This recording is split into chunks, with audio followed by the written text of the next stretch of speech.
Hey, everybody, and welcome to another episode of Olivia's Book Club. And I'm still your host, Olivia Fierro. Happy to talk books with you, especially the ones that just worm their way into your brains and you can't really think about anything else that's going on in your boring real life until you figure out how this thing is going to wrap up. And one of those is The Long Weekend. So excited to be joined by Gilly Macmillan to talk about this. This is absolutely the type of book I love. It is so escapist, it's so enthralling, and you were able to create an ambiance that was mighty creepy and stressful. So congratulations. Thank you very much.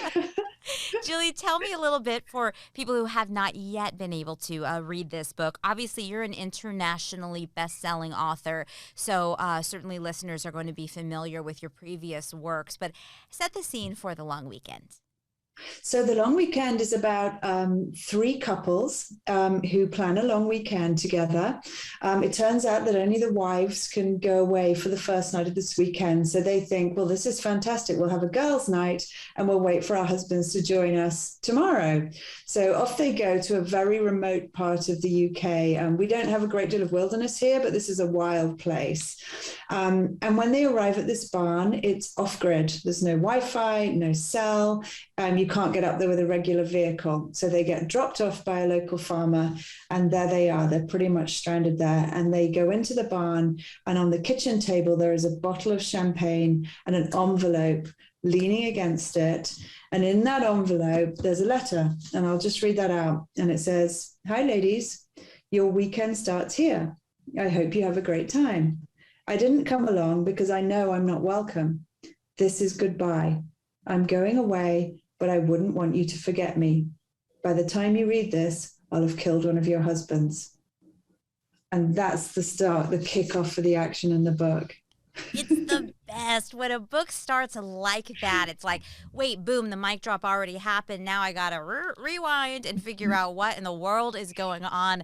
And I just love that. This bomb is dropped in the midst of three women who really wouldn't be weekending together on their own anyway. It would be a different situation if, maybe you had lifelong, really bonded best friends. But these are people who, like many of us, fall into relationships and friendships because they are, the spouse of the other partner or because of a larger group and the dynamics work in one way, but there's not really that strong bond or trust between the three women who are put in this intensely stressful situation. So walk me through the three ladies and some of their unique characteristics.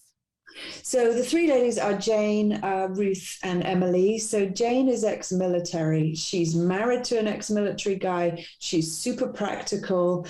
She likes to assess things. She has quite a lot of pride in her background and in her ability to kind of organize. There's no nonsense with Jane and probably no lipstick either. She's that kind of woman. Then we have Ruth. Ruth is a GP, a doctor. And Ruth's life looks terrific from the outside. She's married to an academic. She has a little baby. She has a fantastic career. But unfortunately, Ruth drinks. So her life is not as sort of on very firm foundations as you might think. And then there's Emily. And Emily is a whole lot younger than the other two. And she's married to the most wealthy of the men. And I should say that all the men have been friends since school. And so she's also new to this group.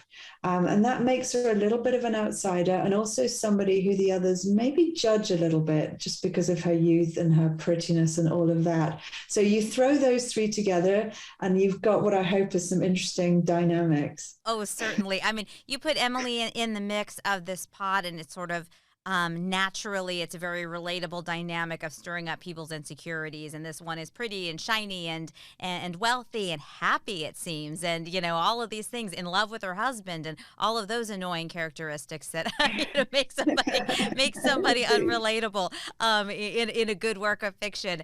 And so the tensions are high and just they're all holding back on various parts of their lives, assessing each other with kind of, uncertainty. and really going through a stressful time, all about kind of the men who are essentially not there. And as you read that little note that sets the stage for this long weekend and all the drama that comes with it, is the letter E. So who does the letter E stand for? Yeah, so the letter E, and that's the signature on this horrible note that they get, stands for Edie. Edie is the person who has not been invited. She was also married to a man who was part of this friendship group from school. And in fact, Edie was a part of the friendship group herself. But her husband died. So she's no longer part of a couple. And also, she's always made the other women uncomfortable. Edie is the woman who, when she walks into the room, everybody looks. And when Edie's talking, everybody listens. She's kind of magnetic. And all of the husbands have some history with her, and not all of them are particularly honest about that history. So this is what sets the women thinking. You know, at first they think, oh, this letter's a joke. It can't be real. But then each one of them has a reason to think, well, could it? Yeah, it's a great dynamic because it plays on, I guess, to look like a bigger person, you'd have to, in a marriage, not give in to any tendency of jealousy every time the friend is mentioned that everybody seems to, flock to, and happens to be that magnetic persona that draws in all of this group of male friends and suitors potentially over the years. And so it's like they've had to swallow this, and then now this figure is front and center in this dynamic that is very stressful. So it is such a great story, and it made me think a little bit of another book I loved this year and this past year, which is called Greenwich Park. Catherine Faulkner, who we spoke to here on the podcast as well, about kind of hearkening back to the hook of like your glory days in college and how those stories sort of weave into who we are as adults. And it's a locked history that if you weren't part of it, you can never wedge your way into it. And so whether it's people are remembering things in an honest way or an accurate way or not, it's very defining, and it seems to be also very British. Yeah, I think it is quite British, actually. I think especially because in this book, they were all at boarding school together, which is obviously there are boarding schools around the world, but the British boarding school is a peculiarly kind of intense institution. So they really have that really deep bond. And I think we all, you can't break into that, can you? Yeah. If you meet somebody later in life, you're never quite going to understand that 100%. So I was playing on that a little bit in the book. I read that you have a background as both an art historian and a photographer, which is just incredible, and of course, a highly acclaimed novelist. How does that background play into the storytelling? I mean, you certainly created a very specific ambiance with Darkfell Barn. And of course, there is a little bit of a nugget of history that's drawing Jane there. And so, do you think very visually when you're writing? I think I do. Yeah. I think in maybe not big picture, but I always think about visual details. And that's what I used to love when I was doing photography and also learning art history was, if you look at a photograph or a painting, there's often one little detail that really draws you in more than any other. And I think that's what happens when I write. Little details ping into my head and then they work their way into the prose and hopefully help build a picture for the reader. Oh, yeah, you certainly do. I mean, is there a place that you visited that made you or was your inspiration for Darkfell Barn? Because I could feel it like I was there. And especially the fact that they don't have our Wi-Fi. I mean, I know I've talked to a few writers over the past year or so who have intentionally set books in the 90s, say, for example, just so that they don't have the option of picking up a cell phone and calling for help, which is what would be most of our go-to move in any stressful situation. Text somebody, call somebody. And so you were able to keep this present day, but still remove the opportunity to just reach out and ask if someone's okay or ask for help. It was a challenge. And actually, the book is actually, the plot for this book is actually based on a movie from 1949 called A Letter to Three Wives. And it works brilliantly in the movie because they get a letter, and of course they're stranded on a boat trip, these women. It's a romantic drama. The letter in the movie says, by the time you read this, I will have run off with one of your husbands. Oh. So I decided to make it down. It's a terrific movie. But it was a challenge right from the outset for me to kind of bring that into the modern day. So I chose really one of the few remaining very wild places that we have in the UK, which is way up north, in Northumbria, which is on the border with England and Scotland.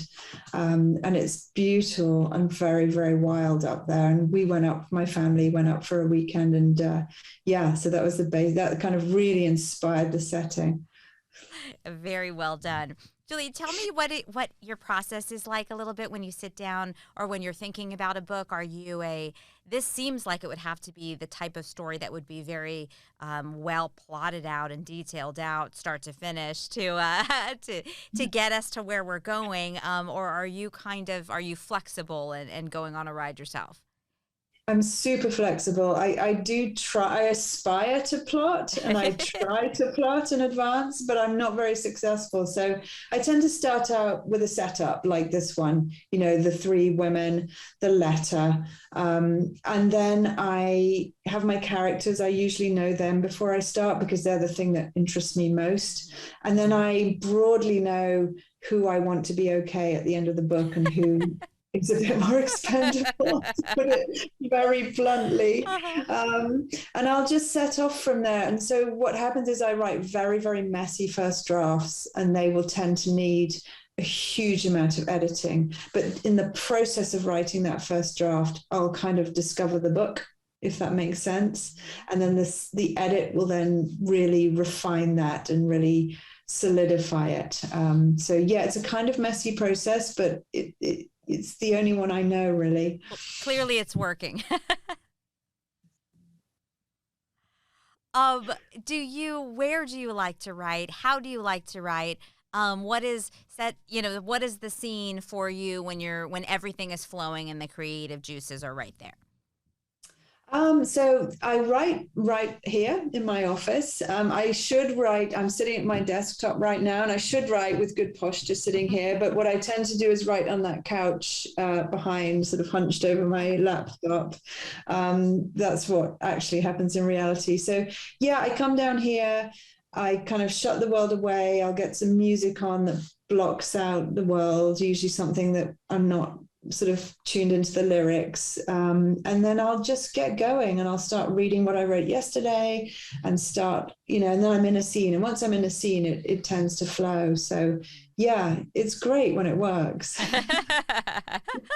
Yeah, it's great to talk to people when a book is published, and it's so enjoyable, and you just, it's the kind of thing you want to tell your friends about and devour, but the reader forgets, I imagine, all of the starts and stops that have happened before this one becomes what we know it to be, right?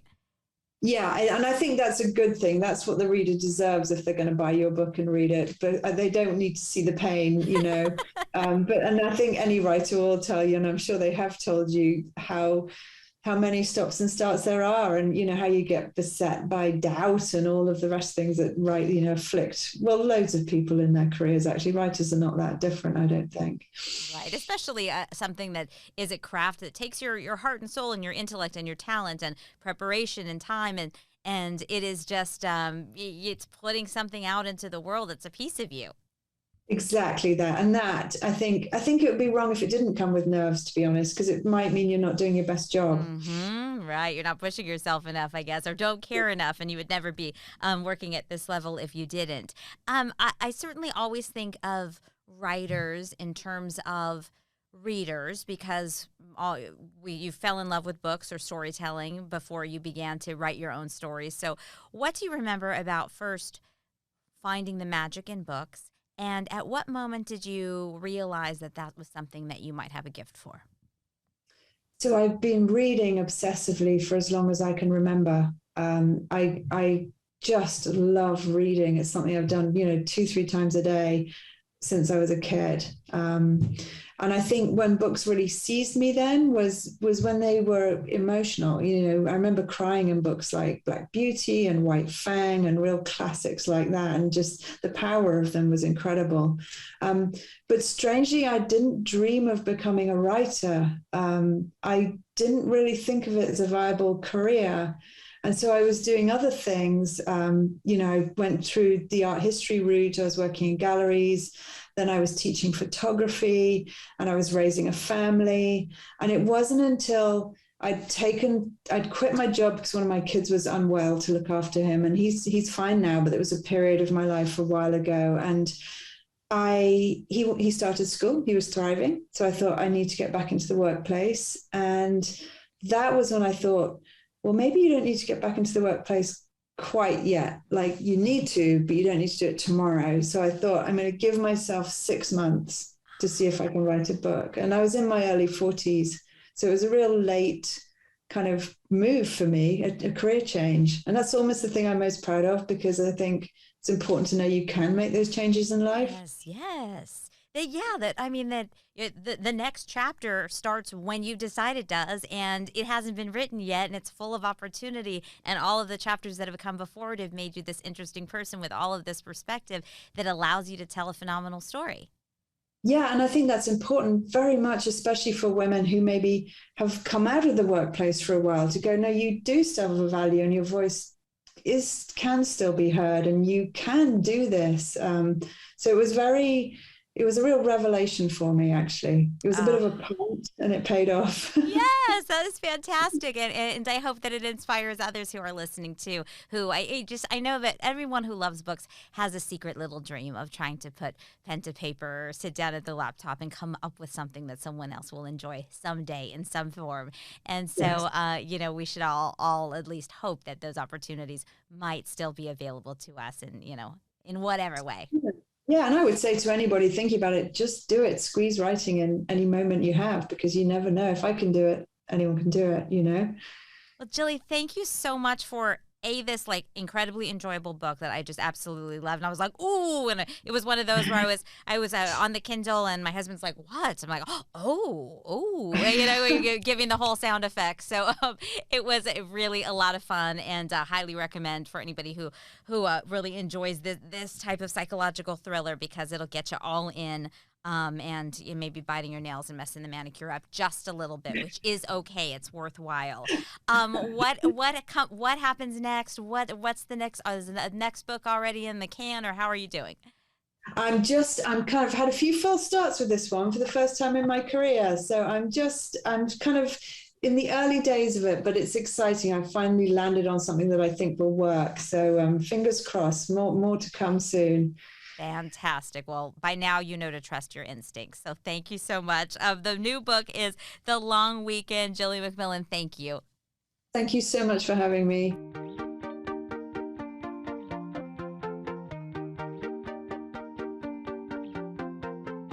Hey, we were just listening to Gilly Macmillan, The Long Weekend. Yeah. And I really enjoyed this book, Margaret. Mm-hmm. And it's time for a Moment with Margaret, because of course we love thrillers. And this is that kind of thriller where, things are plotted out over a weekend and tensions are high. And she does a really good job with, we know the bad person narrator, we don't know who they are, but we know when we're in their mind.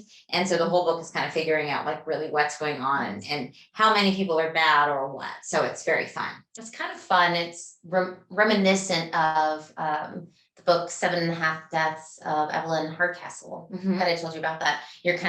You move into their bodies and you kind of assimilate into who their personality is. Yes. So similar, but different. Yes. So if you like, say, The Guest List, Lucy Foley, you will definitely love The Long Weekend. Yes. So you have some ideas for if you like this, read this. Yes. Actually, so we've had Riley Sager on the podcast before. Love him. I've talked about this book before, but I just recently finished up The Final Girl Support Group by Grady Hendrix. Okay. This was a big get. It took me this long to get the audiobook version of it from the library. It's a very long list of waiting. But I read that book and really felt myself more drawn to Final Girls by Riley Sager. So if you read the Final Girls support group, and you haven't read Final Girls, I would go for that one. So read this, you read this, read this now. So Final Girls support group, you read it already? Read Final Girls by Riley Sager. And you preferred the Riley Sager. I preferred the Riley Sager. There was just a moment in the middle of the book, the Final Girls support group, that kind of hit you wrong. Yeah, just hit me wrong, and it was smack dab in the middle, so it made it hard for me to continue. Well, and that's the thing is what we always say is that books find you at a moment, and you can literally read them in a different way based upon what's going on in your life. I mean, it really matters. What's interesting is that, and I've mentioned this before, there are a lot of times that I just pick up a book or start reading it without even looking about what the book really is about or any of that. And I've found the last few books that I've just kind of selected have been that way. You need to be more careful, right? Where it finds me in I need to be a little bit more wary of what I'm doing. Yeah, and Margaret is grieving the loss of her sister. And so it is. And I've always kind of thought, and basically because I wasn't like that deep into Goodreads until recently, I thought it was odd, all of these kind of warnings and this and that, because I've always enjoyed this sort of surprise journey, like being like, whoa, whatever. But now I understand that more, is that maybe you'll want, it's not that you can't read these things, but it will be at a different time. And so people should be given a heads up if you're picking up what you think is a rom-com, or really it's about domestic violence or whatever. Yes, that leads me to my next. If you read this, you'll love this. One Italian Summer by Rebecca Serle. Yes. Which I loved, also about a person who lost her mother, and then going on an excursion, a trip that she had planned with her. If you read that, you'll like or love Meet Me in Paradise by Libby Hubscher. I've mentioned this book before, but even more so, I find the draws between the two. It's kind of a more reverse situation. Okay. But Italy is in that book. So, and a wonderful journey meant for sisters, in fact. Nice. So yeah. And anything, as we've talked about before, is like that really takes you to a place when a writer is able to capture the aroma and the food and the way that the sun is and the air and all of that, which definitely is one of the things that I loved a lot about One Italian Summer. It's just special. So it's very visceral. And this one is similar in the idea that it's an island, and you can feel yourself on the island. She really goes into talking about the foliage of a walking path, or a particular bar that they end up going to. And it's just very well detailed that you feel like you're actually there. So very similar to that. Cool. And then another thriller. If you liked The Wife Upstairs by Rachel Hawkins, I recently read The New Neighbor by Carter Wilson. This is a man, again, must be a theme that I picked here. This man lost his wife and has two small children. They're 7-year-old twins. And while he's at his wife's funeral, he receives a text message. He kind of thinks like, oh, maybe it's my wife. Like he's just in a kind of in a daze. Nope, he has won the lottery. He has millions and millions of dollars now. And so he buys this home, kind of trying to restart his life and find a new place for him and his kids. And he shows up at this house that's had a little bit of a troubled past, as many of these homes do in these novels. And suddenly there are weird notes showing up. It's like the people who watch the house. And it's like, we know who you are and what you're doing, and we're watching you, and we love that you're here, but it's very spooky, and some weird things start happening, and he's trying to figure out what's happening himself. And I love that. It gets twisty. And I've not read anything by Carter Wilson before, so I was thrilled. And The New Neighbor. The new neighbor. Okay. So we'll put all this in if you're the show notes. But oh my gosh, that's moving up in my list. Yeah, it was kind of fun. Yes. Margaret, I'm missing your face. A Moment with Margaret and great recommendations and lots more to talk about. So I'm happy to catch up with you. Thank you for reading with me. Of course. And for sharing your TBR and your have been read and whatever else, what other acronyms it would be. Anytime. Happy to do so. Well, BRB then. Thanks for listening. We'll talk to you next week. Keep on reading. Let us know what you're reading. Thanks for listening to Olivia's Book Club, the podcast. I'm your host, Olivia Fierro.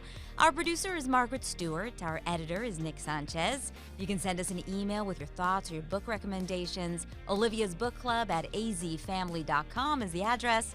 And you can check out Olivia's Book Club on Facebook or find us on Instagram. Hello, Bookstagrammers, at olivias.bookclub. And Margaret is at Overbooked and Overdue. Make sure to rate and subscribe to this podcast and tell your friends. You can find us on Apple and Google Podcasts, Spotify, Stitcher, and Amazon Music.